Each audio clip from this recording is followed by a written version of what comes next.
It was late July 2022, and my friends and I headed into the city for what was supposed to be a simple, fun afternoon to celebrate my birthday. We were just enjoying the day, completely unaware that we were about to walk into a historic disaster. As evening approached, the sky darkened and the rain started, and it just didn't stop. We later learned that we were caught in the middle of the heaviest rainfall the UAE had recorded in 27 years. In a matter of hours, parts of Fujairah received more than double the country's typical annual rainfall. What started as a celebration quickly turned into a scramble for safety. The streets rapidly transformed into rushing rivers, and the situation escalated with terrifying speed. Cars were breaking down in the middle of flooded roads, and the city was grinding to a complete halt. We had to split up. I was forced to abandon my plans and run to a nearby hotel for shelter.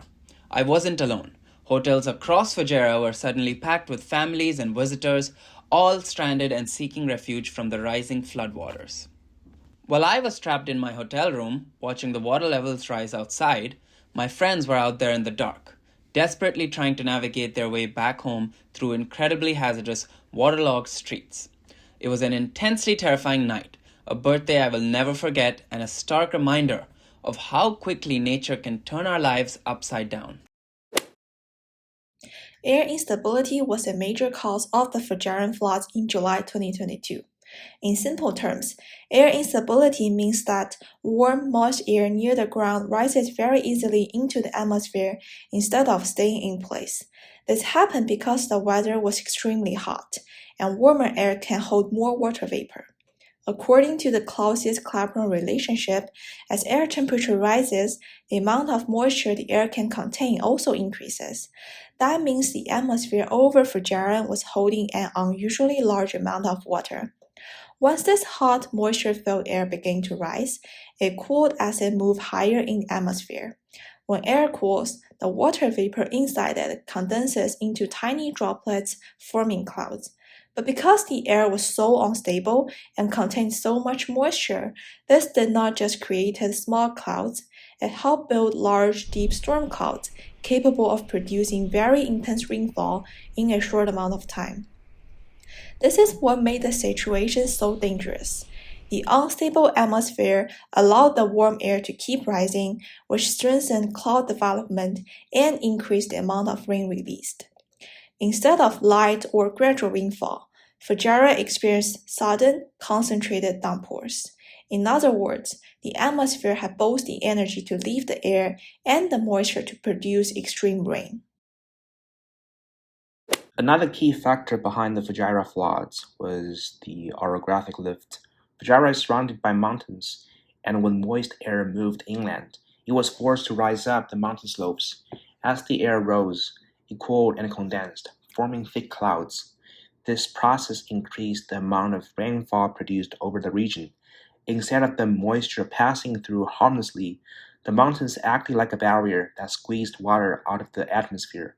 When combined with unstable atmospheric conditions, this led to intense and concentrated rainfall in a short period of time, which contribute directly to severe flooding. Two sustainability pillars stand out in relation to this incident in Fujairah, those being the environmental and social economic sustainability pillars. Starting with the environmental pillar, flooding can be especially damaging in arid regions like the UAE.